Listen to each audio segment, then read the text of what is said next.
Hello दोस्तों, मेरा नाम आस्तिक झा है और मैं आप सभी का गौतम झा संस्कृत क्लासेस पर हार्दिक स्वागत करता हूँ।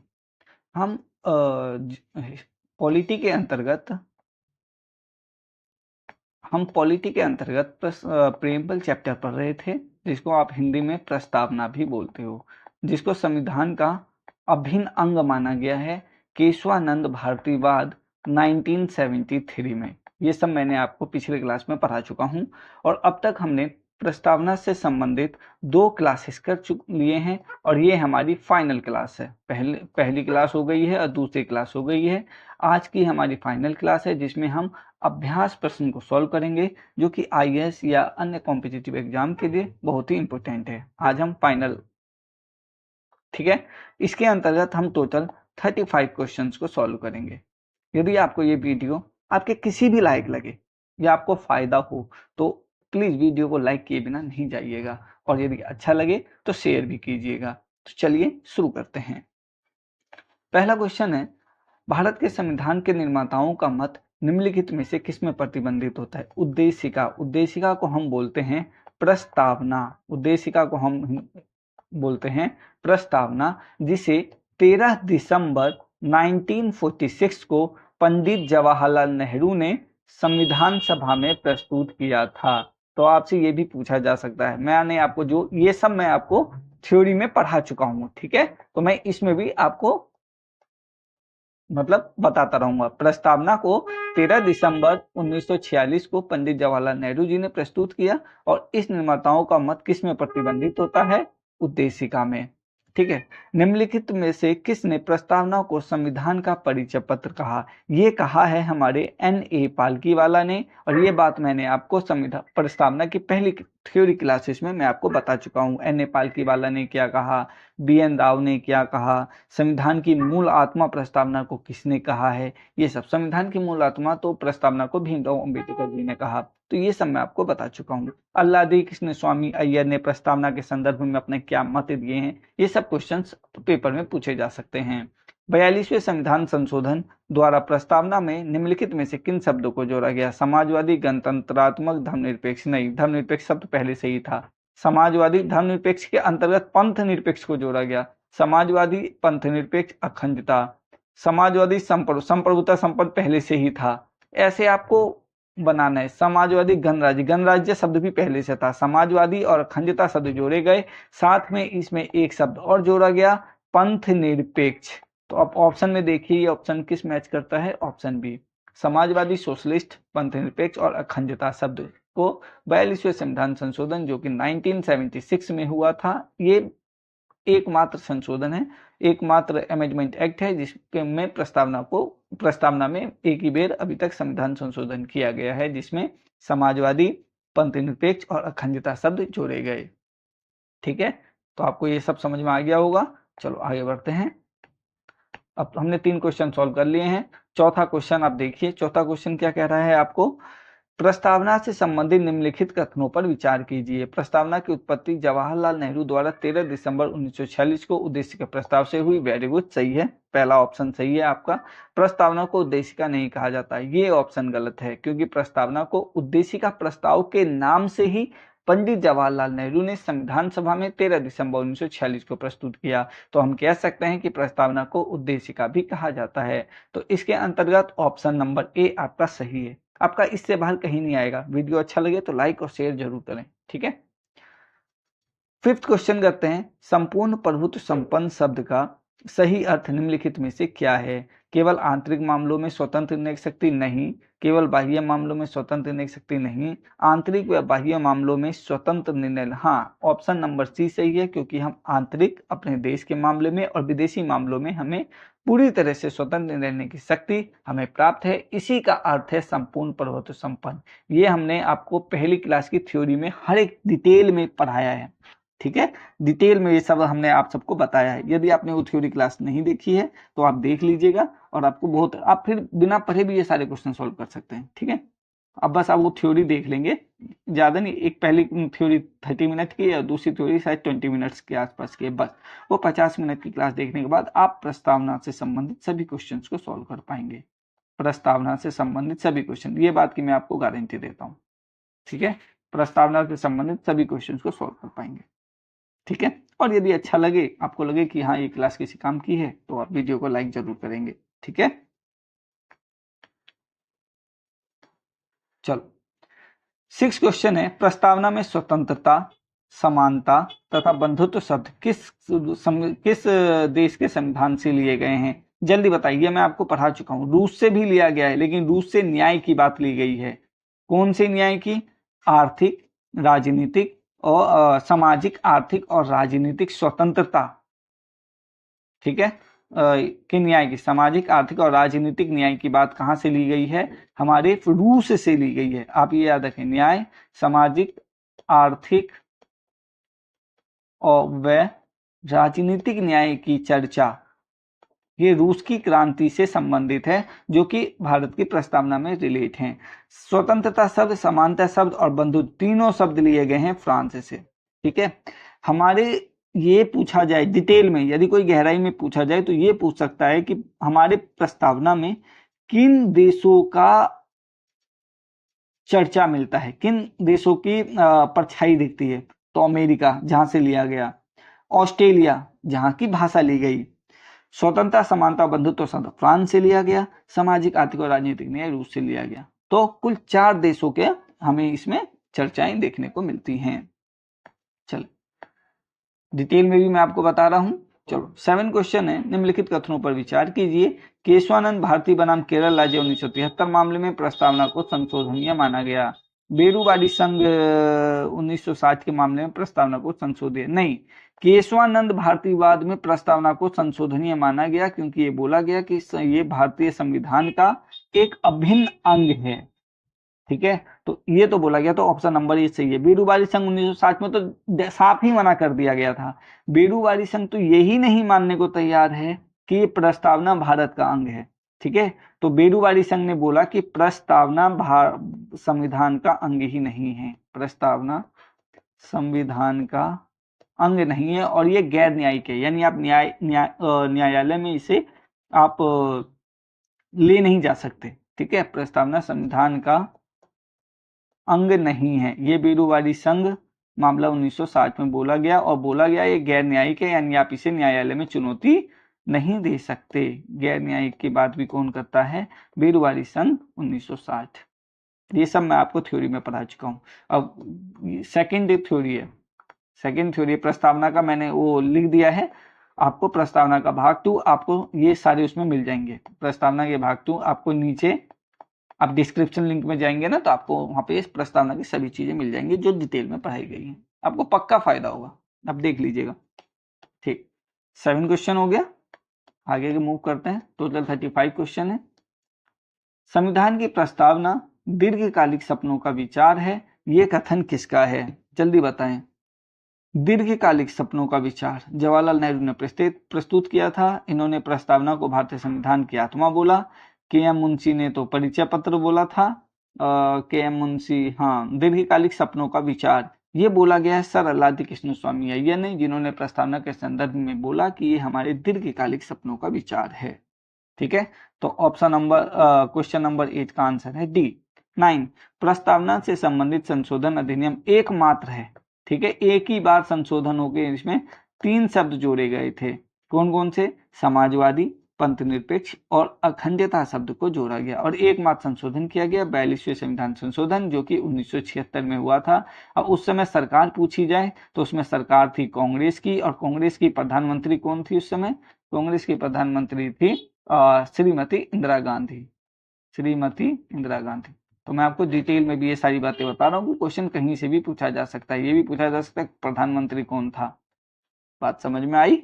ठीक है, अब आगे बात करते हैं न्याय में सम्मिलित सभी पक्ष सामाजिक, आर्थिक और राजनीतिक भारतीय संविधान में किस देश से ग्रहण किया? मैंने अभी आपको बताया कि न्याय की चर्चा सारी रूस से ली गई है। रूस की क्रांति जो कि 1917 में हुई थी, उसी में सामाजिक, आर्थिक, राजनीतिक न्याय की चर्चा की गई है, जहां से भारतीय संविधान में प्रस्तावना में इस तीनों शब्द को ग्रहण किया गया। 11वां क्वेश्चन है, राजनीतिक लोकतंत्र तब तक स्थायी नहीं बन सकता जब तक उसके मूल्यों में सामाजिक लोकतंत्र नहीं है। यह कथन किसका है? 11 का जल्दी बताएं। ये कथन उन्हीं का है जिन्होंने प्रस्तावना को भारतीय संविधान की मूल आत्मा बोला, और वो बोला था डॉक्टर भीमराव अंबेडकर जी ने। ठीक है, भारत रत्न भीमराव अंबेडकर जी ने। ठीक है, तो इसका आंसर है ऑप्शन बी। इन्होंने ही बोला था कि राजनीतिक लोकतंत्र तब तक स्थायी नहीं बन सकता जब तक कि उसके मूल्यों में सामाजिक लोकतंत्र ना हो। अगला क्वेश्चन है, 12 क्वेश्चन है, विधि और स्वाधीनता के बीच सबसे उपयुक्त संबंध को निम्नलिखित में से कौन प्रतिबंधित करता है? यह विधियां अधिक होती हैं, स्वाधीनता कम होती है। गलत। यह विधि नहीं है तो स्वाधीनता भी नहीं है। प्रस्तावना, हाँ, प्रस्तावना कोई कानून नहीं है। ठीक है, यदि स्वाधीनता है, यही सही होगा। एक बार देख लेते हैं, यदि स्वाधीनता है तो विधि निर्माण जनता को हरण करेगी। यदि स्वाधीनता है तो विधि निर्माण नहीं, जनता का हरण नहीं कर सकती। यदि कोई स्वाधीन है तो कोई भी कानून, ठीक है, जनता को रोकने के लिए नहीं बनाया जा सकता, उनके उत्थान के लिए बनाया जा सकता है। यदि विधि परिवर्तन बार बार होता है तो स्वाधीनता, हाँ ये भी सही है। मतलब यदि विधि परिवर्तन बार बार होगा तो स्वाधीनता के लिए खतरा है, तो ये प्रतिबंधित नहीं करता है। इसका आंसर नंबर, ये ऑप्शन बी ही है। ठीक है, ऑप्शन बी ही लग रहा है, क्योंकि यदि विधि नहीं है तो स्वाधीनता भी नहीं है। कोई भी देश बिना किसी कानून के नहीं चल सकता। बात समझ में आया? ठीक है, 13 क्वेश्चन है, भारत में निम्नलिखित में से समाजवाद के किस स्वरूप को अपनाया गया? ये अपनाया गया है लोकतांत्रिक। कौन से? लोकतांत्रिक समाजवाद। मैंने बोला था ना, समाजवाद में किस प्रकार की समाजवाद को अपनाया गया है? लोकतांत्रिक समाजवाद को। ठीक है, तो 13 का ऑप्शन नंबर सी। भारत में लोकतंत्र का कौन सा स्वरूप? अप्रत्यक्ष लोकतंत्र। प्रत्यक्ष लोकतंत्र हमारा है स्विट्जरलैंड में। ठीक है, स्विट्जरलैंड में। अप्रत्यक्ष लोकतंत्र क्या होता है, अप्रत्यक्ष लोकतंत्र क्या होता है, ये आपको सब थ्योरी में पता चल जाएगी। जो मैंने थ्योरी पढ़ाया था आप उसमें देख सकते हैं। 15 क्वेश्चन है, उद्देश्य प्रस्ताव संविधान सभा में कब प्रस्तुत किया गया? तो इसका आंसर है 13 दिसंबर 1946 को जवाहरलाल नेहरू द्वारा उद्देश्य प्रस्ताव के नाम से इसे संविधान सभा में प्रस्तुत किया गया। 16 क्वेश्चन है, भारतीय गणतंत्र की 26 जनवरी 1950 को सही संवैधानिक वस्तु स्थिति क्या थी जब संविधान लागू किया गया? यानी जब संविधान सभा लागू की गई तो उस समय देश की स्थिति क्या थी? तो लोकतंत्रात्मक गणराज्य नहीं था, लोकतंत्र तो बिल्कुल ही नहीं था। ठीक है, 26 जनवरी, अच्छा 26 जनवरी, हाँ, तो लोकतंत्र गणराज्य था, तो ये ऑप्शन नंबर ए भी सही है। संपूर्ण प्रभुत्व संपन्न धर्मनिरपेक्ष लोकतांत्रिक गणराज्य। संपूर्ण प्रभुत्व संपन्न लोकतांत्रिक, धर्मनिरपेक्ष तो नहीं था। संपूर्ण पर समाजवादी धर्मनिरपेक्ष, समाजवादी भी उस समय तक नहीं था जब प्रस्तुत किया गया। तो इसका आंसर है ऑप्शन नंबर, धर्मनिरपेक्ष नहीं था लेकिन लोकतांत्रिक गणराज्य था। ऑप्शन नंबर सी।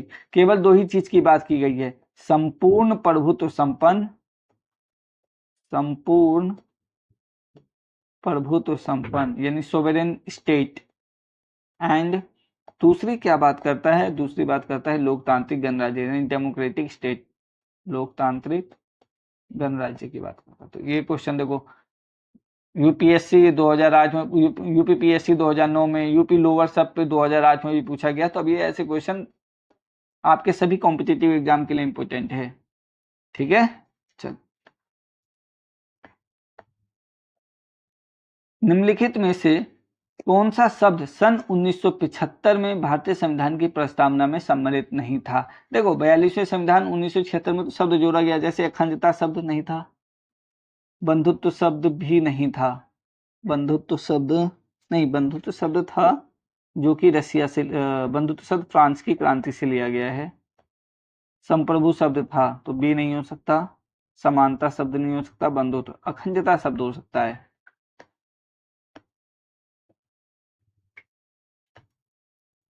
तो आप सबको ये बात समझ में आ गया होगा कि सन 1975 में भारतीय संविधान की बंधुत्व शब्द सम्मिलित था, फ्रांस की क्रांति से लिया गया है। ये बस बात आपको याद रखनी है। समानता शब्द था, संप्रभुता शब्द था, अखंडता शब्द नहीं था, क्योंकि 3 शब्द जोड़े गए थे। ठीक है, पंथ निरपेक्ष, पंथ निरपेक्ष शब्द जोड़ा गया था। ठीक है, और कौन सा शब्द जोड़ा गया था? अभी मैंने आपको बताया था, पंथ निरपेक्ष शब्द जोड़ा गया था, अखंडता शब्द जोड़ा गया था। ठीक है, और एक शब्द और था, समाजवादी शब्द भी जोड़ा गया था। ठीक है, समाजवादी, पंथ निरपेक्ष, अखंडता शब्द को जोड़ा गया था, तो ये सब नहीं थे। 18 निम्नलिखित में से कौन भारत को धर्मनिरपेक्ष राज्य वर्णित करता है? तो संविधान की प्रस्तावना यानी प्रेम्बल ऑफ कॉन्स्टिट्यूशन, कॉन्स्टिट्यूशन की प्रेम्बल जो है वो डायरेक्ट बोलता है कि भारत में जो भी राज्य है, यानी भारत को एक राज्य की संज्ञा दी गई है, इसका कोई भी अपना धर्म नहीं हो सकता है।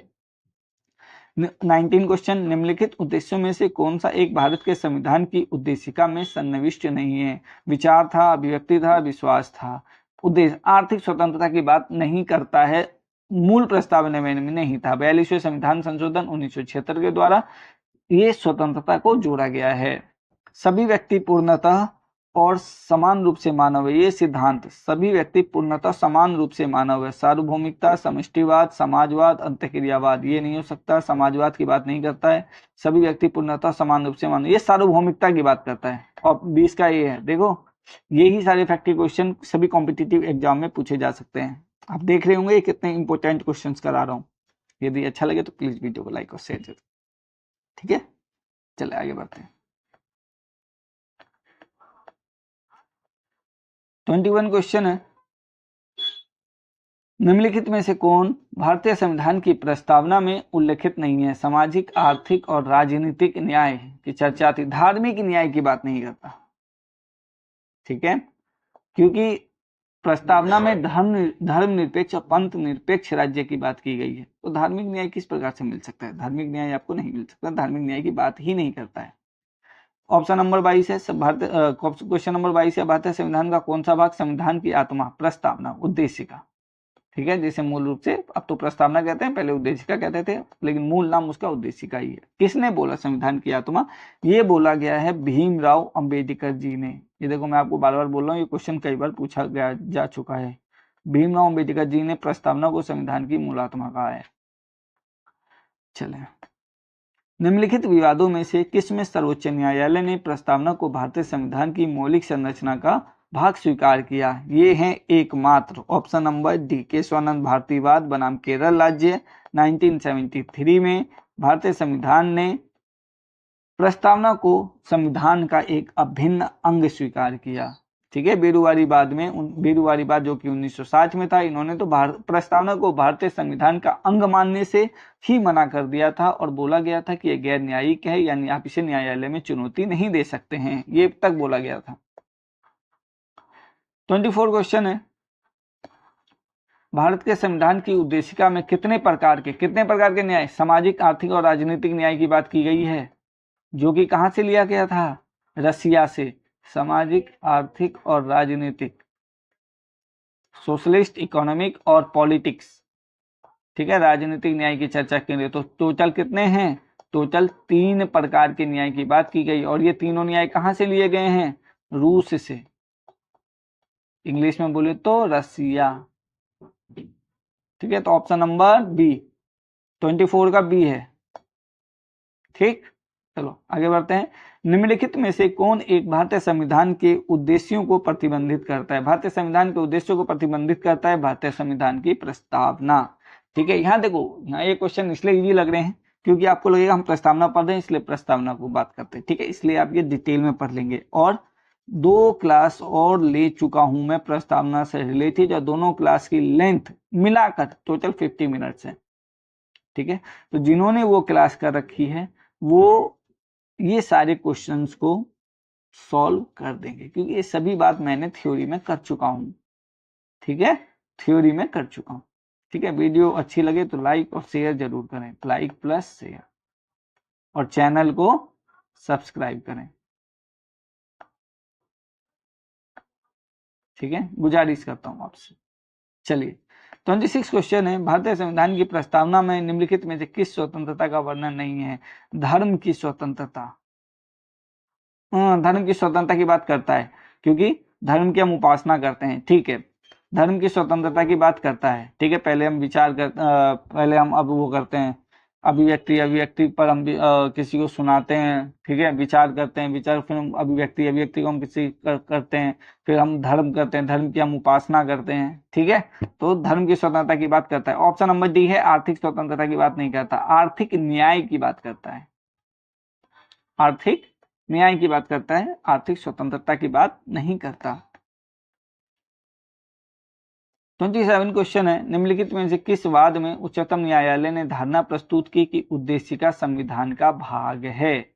निम्नलिखित में से किस वाद में उच्चतम न्यायालय ने प्रस्तुत की? यूनियन ऑफ इंडिया बनाम डॉक्टर कोहली, बनारसी दास बनाम state of UP, Bombay case प्रस्तावना से संबंधित था।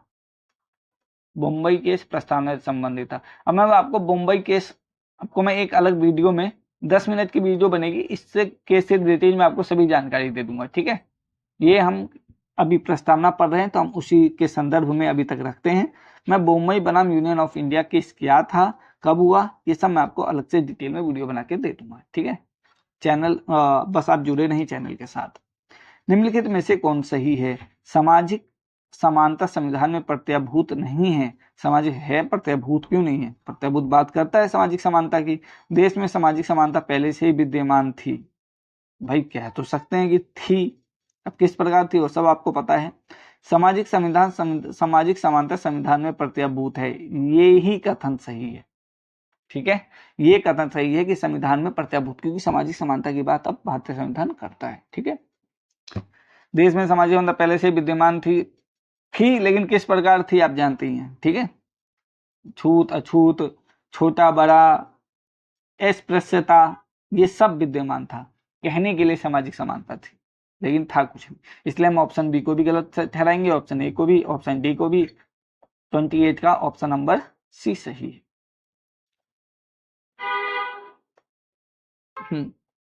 हमने 27 का क्वेश्चन का आंसर क्या है? सी। 27 का सी।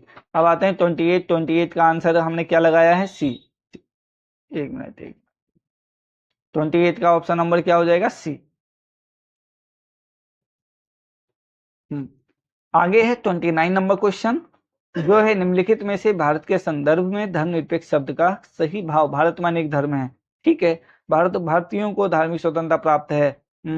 हाँ, प्राप्त तो है। धर्मानुपालन व्यक्ति की इच्छा पर निर्भर है। भारत में राज्य का अपना कोई धर्म नहीं है। ऑप्शन नंबर डी सही है, ठीक है। इन्होंने देखो, भारत में अनेक धर्म है, सही है, कथन सही है। भारतीयों को धार्मिक स्वतंत्रता भी प्राप्त है, सही है, क्योंकि मौलिक अधिकार में अनुच्छेद 25 से 28 धार्मिक स्वतंत्रता की ही बात करता है, ठीक है। धार्मिक स्वतंत्रता की ही बात करता है अनुच्छेद 25 से 28, जिसमें हमारे मौलिक अधिकार संबंधित हैं। धर्मानुपालन व्यक्ति की इच्छा पर, धर्म का पालन करना व्यक्ति की इच्छा पर निर्भर है कि आप धर्म का पालन करते हो नहीं करते। कोई जोर जबरदस्ती नहीं है, जैसे इस्लामिक बाकी राष्ट्रों में है। भारत में लेकिन यहाँ पे सिर्फ धर्मनिरपेक्ष शब्द का पूछा गया था, तो धर्मनिरपेक्ष के अंतर्गत भारत में राज्य का अपना कोई विशेष, कोई धर्म ही नहीं है। विशेष छोड़ो, विशेष भी लगा आ जाए तो गलत हो जाएगा वो, ठीक है। एक बार आईएएस के क्वेश्चन में दिया गया था, विशेष शब्द जोड़ दिया गया था और ज्यादातर लोगों ने वही लगाया था, ठीक है। जहां मैं पढ़ा तो वहां तो एटलीस्ट लगाया था, ठीक है। तो उसी बेस पे, क्योंकि 12 बच्चों को पढ़ाया था मैंने पॉलिटी, तो जिसमें से मैं बीपीएससी की बात कर रहा हूँ, ठीक है, उसकी बात कर रहा हूँ। तो उसमें विशेष शब्द था, वो ऑप्शन ही गलत था, क्योंकि विशेष की बात ही नहीं है। विशेष का मतलब है कि कोई ना कोई धर्म मानता है, आपने बस उसको प्राथमिकता ज्यादा दी है, उसकी प्राथमिकता नहीं दी, उसकी बात करता है। लेकिन ऐसा कुछ नहीं है, प्राथमिकता देने की बात ही नहीं आती, क्योंकि भारत में अपना राज्य का कोई धर्म ही नहीं, ठीक। 30 क्वेश्चन है, निम्नलिखित में से भारतीय संविधान की प्रस्तावना को हमारे संप्रभु प्रजातांत्रिक गणतंत्र की जन्म कुंडली किसने कहा? ये मोस्ट इंपोर्टेंट क्वेश्चन है। 30 जन्म कुंडली कहा है महात्मा गांधी जी ने, तो महात्मा गांधी जी का भी कथन प्रस्तावना में दिखता है। महात्मा गांधी जी ने ही कहा था कि भारतीय संविधान की प्रस्तावना को हमारे संप्रभु प्रजातांत्रिक गणतंत्र की जन्म कुंडली कहा है, ठीक है। तो ये क्वेश्चन सब आप देख लेंगे। 31 क्वेश्चन पे आते हैं। 31 क्वेश्चन है, भारत के संविधान की उद्देशिका के बारे में निम्नलिखित में से कौन सा सही है? उद्देश्य संकल्प जवाहरलाल नेहरू द्वारा प्रस्तावित किया गया था और संविधान सभा द्वारा पारित किया गया था, जो अंततः उद्देशिका बना। ऑप्शन नंबर ए भी सही है। उद्देशिका का विचार संयुक्त राज्य अमेरिका के संविधान से लिया गया है, भाई ये भी सही है। समाजवादी एवं पंथ निरपेक्ष शब्द 42वें संविधान संशोधन द्वारा 1976 में अपनाए गए थे, ये भी सही है।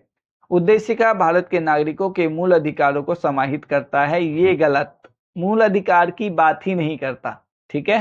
तो option number 1, 2, 3, option number A सही है। 31 का ए आपका सही है। आपको मैं एक बार और बता दूं, प्रस्तावना भारत के नागरिकों के यानी सिविल के मूल अधिकारों की बात नहीं करता है, ठीक है, ये बात आप ध्यान रखिएगा कि समाहित मूल अधिकारियों की बात ही नहीं करता है। भारत के संविधान की उद्देशिका के बारे में निम्नलिखित में से कौन सा कथन सही है? उद्देशिका स्वयं न्यायालय में परिवर्तनीय नहीं है। ठीक है, नहीं है स्वयं न्यायालय में परिवर्तन, हाँ स्वयं नहीं कर सकता। ठीक है, उद्देशिका उन उद्देश्यों को बताती है जिन्हें संविधान स्थापित करना और आगे बढ़ाना है। उद्देशिका उन उद्देश्यों को बताती है जिन्हें संविधान स्थापित करना और आगे बढ़ाना चाहता है। अगला पढ़ लेते हैं। उद्देशिका उस सोर्स को इंगित करती है जहां से संविधान अपना प्राधिकार, हाँ ऑप्शन ए और ऑप्शन 3 तो सही है। सेकंड वाला एक बार और पढ़ लेते हैं। उद्देशिका उन उद्देश्यों को बताती है जिन्हें संविधान स्थापित करना और आगे बढ़ाना चाहते हैं, यानी एक ही बात अपना प्राधिकार प्राप्त करता है। ऑप्शन नंबर 2 भी सही है, ऑप्शन 1 2 3 ऑप्शन ए। 32 का ऑप्शन ए, एक बार आप इसे चेक जरूर करिएगा। ठीक है, ठीक है, मेरे हिसाब से इसका आंसर ऑप्शन नंबर 1 2 3। ठीक है, अब आ जाते हैं 33 पे। भारत की संविधान की उद्देशिका जो 26 नवंबर 1949 को अंगीकृत की गई थी, मूलतः भारत का वर्णन किस रूप में करती है? ठीक है, तो ये क्वेश्चन मैं आप पे छोड़ता हूँ, कमेंट सेक्शन में आप जरूर लिखिएगा। कमेंट सेक्शन में आप इसका आंसर जरूर देंगे। ठीक है, फिर मैं उसमें आपको बताऊंगा कि सही है कि गलत है। आप इसका आंसर जरूर देंगे 33 का। अब आते हैं 34।